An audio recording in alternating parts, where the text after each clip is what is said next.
Hello mga kabutika! Ilang beses ko nang ina-announce na magla-live ako about sa licensing seminar sa page pero hindi ko naman natutuloy. Sorry po, sobrang busy lang po talaga nitong mga nakaraan. Buti na lang may chance ako makapag-leave today sa work kaya naman I finally found the time na i-share sa inyo itong guide na to. And nakita ko din talaga na maraming interested in this topic every time na mag-a-announce ako sa page. So feel ko worth it naman na isingit ko siya kahit papano. Ayan, sorry po sa boses ko, medyo under the weather lang po tayo today, medyo malat po tayo. And then, ayun, sad to say, hindi po ako makakapag-live, which means hindi po tayo magkakasabay-sabay mag-seminar. Hindi nyo po ako makakasabay mag-seminar. Medyo nahirapan lang po akong humanap ng way mag-live gamit yung share screen. Kaya naman naisip ko, 'di ba, imbes na sayangin ko yung oras, kakahanap ng paraan, ginawa ko, nauna na akong mag-seminar. Ala, baka isipin nyo iniwan ko kayo, hindi naman sa ganon. Nauna lang ako mag-seminar, pero ayan, etong video na to, ipapakita ko sa inyo yung pinagdaanan ko nung nag-attend ako ng seminar para maging guide nyo naman. So, bago natin simulan yung guide, I just want to say na please panoorin natin mabuti yung seminar. Huwag natin i-take advantage na dahil webinar lang siya and free siya, pwede na nating skip yung mga videos. Gusto ko lang sabihin that FDA's goal in making this seminar a requirement is para sa atin din. This seminar is to educate and update as pharmacists about our practice and profession. 'Di ba? Mabuti na yung may alam. So, huwag na nating patagalin. Punta na tayong lahat sa mga browsers natin. O type lang natin DOH Academy and then press enter. Lalabas agad sa una yung DOH Academy e-learning platform. So yan, click nyo lang. Yan, sa homepage ni DOH Academy, ito yung naka-display. Sa upper right corner, meron dyan, create new account para sa mga professionals na wala pang account. For the sake of information, ganito po yung makikita nyo if pinindot nyo yung create account. Ayan, may terms and conditions. If may time kayo, pwede nyo basahin yan para alam nyo din. Pagdating nyo sa dulo, click nyo lang yung I agree to the terms and conditions. And then, pupunta tayo sa sign up page. So, meron na kasi akong account. Clear lang natin yan para mapakita ko sa inyo paano. So, kunwari wala pa akong account, maglalagay lang ako ng username and my preferred password. So, may nakalagay naman dyan ng requirements for our password. Pakibasa na lang. And then, doon na tayo sa personal information. So, lagay lang natin yung email address natin. Huwag nyo pong kakalimutan na basahin yung naka-orange na highlight kasi important po yan. O kagaya nito, yung ilalagay nyo na first name, surname, dapat consistent daw dun sa PRC ID kasi kapag may CPD units yung kinuha nyo na seminar, ayun, para ma-ensure na yung CPD units na na-earn nyo gamit tong DOH platform, if meron man ma-acknowledge siya ng PRC, tas mare-reflect siya dun sa CPD AS account. So, yan, madali lang naman mag-sign up. Ilalagay mo lang yung mga info mo. Pag nakarating ka na sa dulo, click mo lang yung create my new account. Pero dahil meron na akong account, cancel ko na lang yan. And then, ilalagin ko na gamit yung credentials na ginawa ko kanina. So yun, babalik tayo sa homepage. For me, itong DOH Academy, sobrang gold mine siya. Madaming seminars dito, sobrang helpful talaga para sa atin. And dito ako nakakuha ng mga CPD units noon. Maraming free, pero yung iba hindi na. So yan, pwede nyo namang i-navigate itong page na to. Pwede nyo siyang i-explore. Pero as of now, click muna natin yung search button. Type natin yung licensing. After nyo maklik yung enter, lalabas dyan yung mga seminars na may licensing sa titles nila. So una na nga dyan yung licensing for drug outlets online seminar. So click lang natin siya. O diba, ang swerte nyo, panahon ko way back 2017 or so, may bayad to alam ko 3K. Tapos sa Manila pa, sobrang hassle. Pero ngayon, dependot ka na lang, Only break din.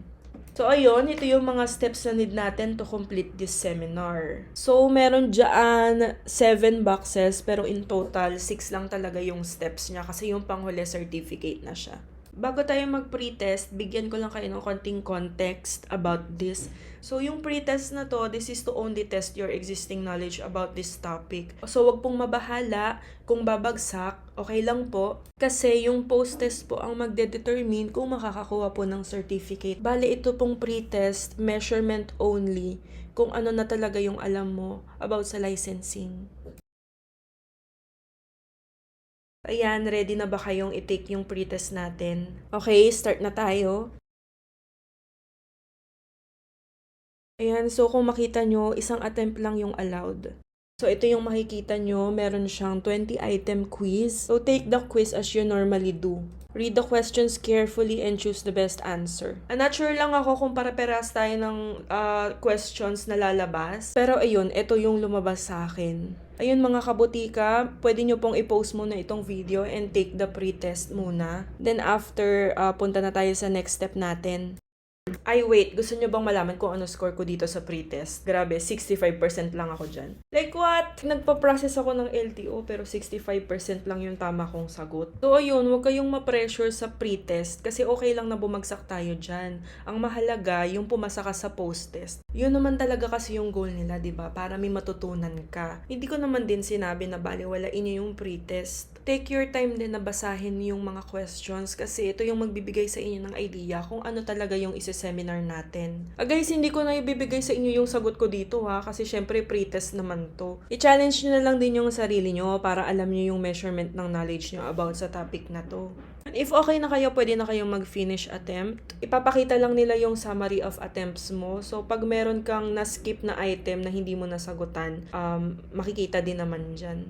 So, after nun, submit all and finish mo lang, may lalabas lang na confirmation. Click mo lang ulit yung blue. Lalabas na ngayon yung scores mo. Doon sa upper right corner, may makikita kayong quiz navigation. So, out of 20 items, yung mga green, yun yung mga tama ko. Yung mga red, yun naman yung mga mali ko. Dito nyo mare-review yung mga answers nyo kanina. Dito nyo makikita kung saan ba kayo nagkamali or kung ano yung mga tama nyo. Ngayon, ang nakalagay lang kasi dito is correct or incorrect. Doon sa mga incorrect, hindi nakalagay yung tamang answer.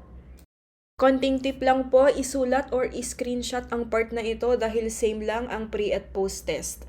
Pag nakapag-move on na kayo, pindutin lang natin yung next activity. Ito na yung susunod na step natin, which is a video about e-services application process. 4 to 5 minute video lang siya, and since hindi gumagana yung video doon sa DOH Academy, merong nakalagay doon na hyperlink. Pakipindot lang po siya and mariredirect na po tayo sa YouTube video.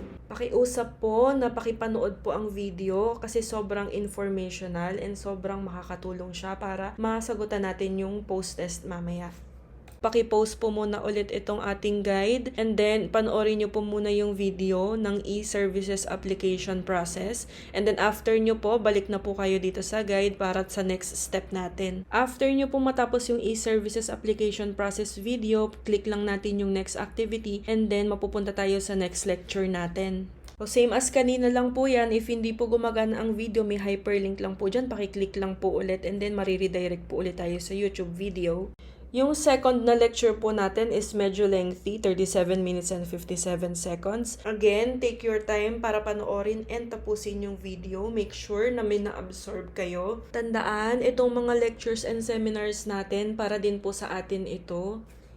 Ito pong video na ginawa ko is hindi ko shinare para tulungan kayo na mag-shortcut, but instead to guide you lang po sa steps ng mismong seminar. And also to give awareness na din na may ganitong platforms pala. So after nyo po matapos yung pangalawang lecture, balik lang po tayo dun sa DOH Academy and take na po natin yung post-test. So makikita nyo po dito, meron po tayong 3 attempts na allowed. Yung grading method po, kung alin po yung pinakamataas na grade doon sa 3 attempts nyo, yun po yung kukunin natin. And to pass this test, kailangan po meron tayong 15 correct answers out of 20.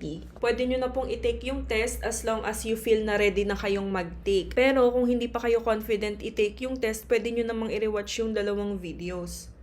Ako naman, right after, nag-attempt quiz na ako agad.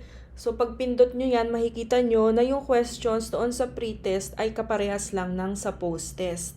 Naiba lang yung pagkakasunod-sunod ng mga questions. Dito na po papasok yung tip ko kanina na i-screenshot or isulat yung sagot doon sa pre-test kasi since same lang sila, at least alam mo na yung mga tamang sagot mo, pipindutin mo na lang. Tapos yung mga mali mong sagot, yun na lang yung i-workout mo or yung hahanapan mo ng sagot. Ipakita ko lang din yung feature na flag question. Pwede nyo po itong pindutin kapag hindi po kayo sure dun sa sagot or hindi nyo pa alam kung anong isasagot. Ang mangyayari, magkakaroon po ng red na mark doon sa number. Then para ma-remind lang din po kayo na meron pa po kayong item na hindi nasasagutan. So once na-complete nyo na po yung quiz, click nyo lang po yung finish attempt and then lalabas po ulit yung summary. Tapos pindutin nyo lang po yung submit all and finish if confident na po kayo sa sagot nyo. Tapos, lalabas na po agad yung scores nyo. So, makikita nyo dyan yung mga mali nyo and tama nyo. So, unang attempt ko ito, meron akong isang mali. So, para sa akin, okay na yan. Pero, kung gusto nyo talaga and perfectionist kayo, pwede nyo namang ulitin yung quiz as long as may attempt pa kayong na natitira. After no, next activity na tayo, which is yung level 1 evaluation. Itong level 1 evaluation na to, madali lang siya. Click nyo lang yung answer the questions, tapos, evaluate nyo lang yung mismong course, yung mga lecturers, and or may mga suggestions pa kayo. Parang performance evaluation lang siya. So, ganun lang after submit nyo na yung questionnaire. So, ang last step natin is itong learner's profile form. Click lang natin yung answer question. Fill out nyo lang yung form with your personal information. Kahit yung may mga red na exclamation point lang yung lagyan nyo ng info. And then after nun, scroll nyo lang siya sa baba. And may makikita kayong submit your answers. Pindutin lang natin siya. By pressing continue, babalik tayo dun sa dashboard. And makikita nyo available na yung certificate natin. So, pindutin lang natin yan. Certificate of Completion. View Certificate. And yes, meron na tayong Certificate of Completion. Download nyo na lang siya, then i-print nyo para kapag nabisita kayo ni FDA Inspector, may ipapakita na kayo.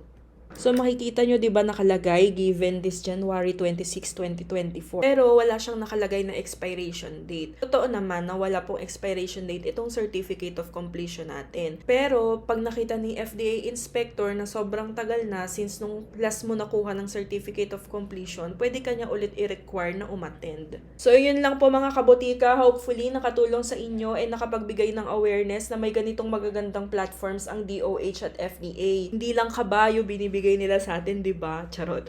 Marami silang free seminars, guys. If wala kang customer sa butika, you can take your free time para manood. Para dun sa mga nagtatanong kung bakit hindi ko pa nakita yung answers ko. Hindi ko kasi alam kung pwede ko bang i-share yung answer ko kasi di ba kapag binigay ko sa inyo yung sagot, di parang nanduga na tayo nun. So medyo takot ako kay FDA, baka makita niya tong video na to tapos pinapakita ko yung sagot. Baka malagot ako. Tapos baka mamaya ipabura na tong video. Pero guys, nasa videos din naman yung sagot doon sa post-test. Since hindi naman timed yung quiz, pwede po kayong mag-navigate from video to test hanggang sa mahanap nyo po yung tamang sagot.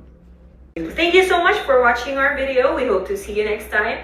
Please like and subscribe for more. Bye! Shut the hell up, shut the hell up, shut the hell up and get your work done.